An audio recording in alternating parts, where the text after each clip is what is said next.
Well, I got a special treat for you guys this morning. I'm actually here with Sheriff Brackett himself, Mr. Charles Cyphers. How are you doing this morning, sir? Hey, I'm doing well, thank you. And you? I'm well. I'm this is surreal. Like Halloween's my favorite movie of all time. So this is probably one of my favorite interviews I've ever gotten to conduct. Oh, good. I'm glad to be here. Help you out. So I'm gonna ask you a deep cut question. Yeah. Originally, so we're a couple months away from Halloween Kills. Right. Highly anticipated. Obviously, this is your first time since '81 coming back to the role. Well, But- to this particular role, yeah. They sort of sent me on my way after my daughter ate it. So, she got her throat cut. And in terms of Halloween. However, here's something that a lot of people may or may not know is that they've been trying to get you back for a lot. There's a lot of unproduced Halloween content out there. Yeah. And I'm wondering if you can kind of talk about one of the ones that I recently came across was a script where you were going to be teaming up with, Laurie Strode's son himself, Josh Hartnett from H2O. I don't know too much about that. I honestly, it's news to me. It's news to me. But they came along and it was a good thing. And, you figure 78 to this current one, you don't usually get called back for movies. I mean, that's a long time. Yeah. And there you go. So there I am. And I came back and it was a nice work. Of course, with the virus, put it on the shelf for 2 years, but there you go. I wonder if you can kind of talk about like the environment of like the original like 78 and kind of like how groundbreaking it was. Did you guys? Yeah, it was like a bunch of kids doing a movie. Really was. Yeah. I mean, I worked on a week with Donald Pleasance, and I think the whole shoot was 3 weeks. So it went quick. And we all know about the money issue. There's not much. It made a lot of money, but in the meantime, it's been great. It didn't take off that quick, and then it did. It was great to be associated with, and I worked with John Carpenter on 7 different projects. So, that was pretty nice. I enjoyed it. Yeah. Any more questions about Halloween? Or? No, so I'm actually want to kind of derail because I feel like a lot of like people like know you from Halloween, Sheriff Brackett. Yeah. Like I want to talk about some of like your other like what are some of your other favorite projects that you worked on over the years? God. Loaded question, I know. Thousands of TV shows, Major League. I did that.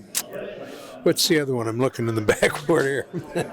We got Assault on Precinct 13, Escape. I did Elvis. The stuff for Carpenter, There's Elvis. Let me see. They got the Halloween 2. I'm just trying to think of some of the other films I've done. Did Clint Eastwood's thing. Trying to think of the name of that one. But, I just have worked a bunch over the years. Quite a bit. I mean, So it's all fading into the background now. Sure. And obviously, like, there's got to be something about John Carpenter because like you said, like 7 different projects. Well, I mean, I was in a sort of repertory company at the beginning, because we started with Assault on Precinct 13. Yeah. And then I just worked with them, from there on out. So it was fun, and then all good things come to an end, and things changed, because then the studios took over. And when the studios take over, some of the power goes out the window. Yeah.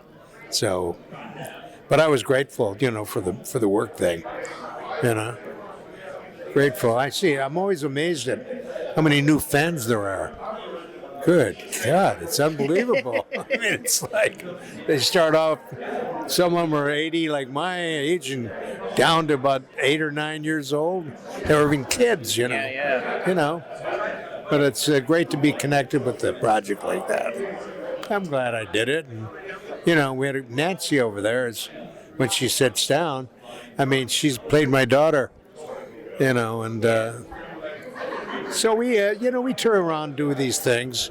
It's been fun, Well, so much of your filmography, I feel like, whether it's Halloween or like the Escape duology, so much of that is like it's it's almost kind of like timeless to a degree. So you have like generations that are constantly like showing like other generations. Started off with Halloween, and there you go.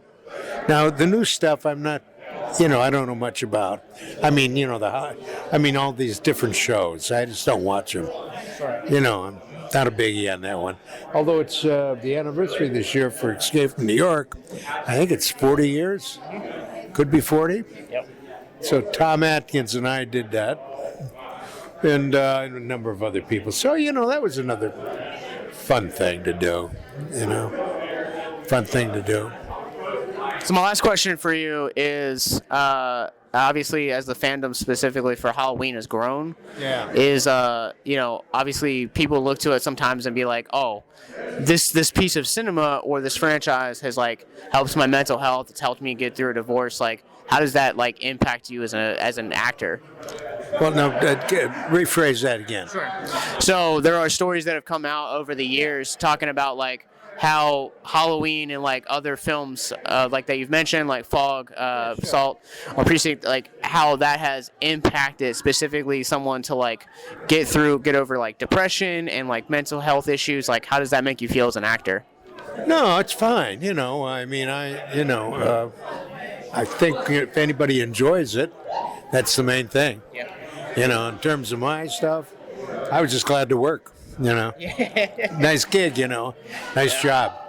But we've done well with the conventions and things of that sort, Yeah. But thanks for doing this. I appreciate it. Thank you so much. Okay. You're welcome. All right. Have a good one, Charles. Right.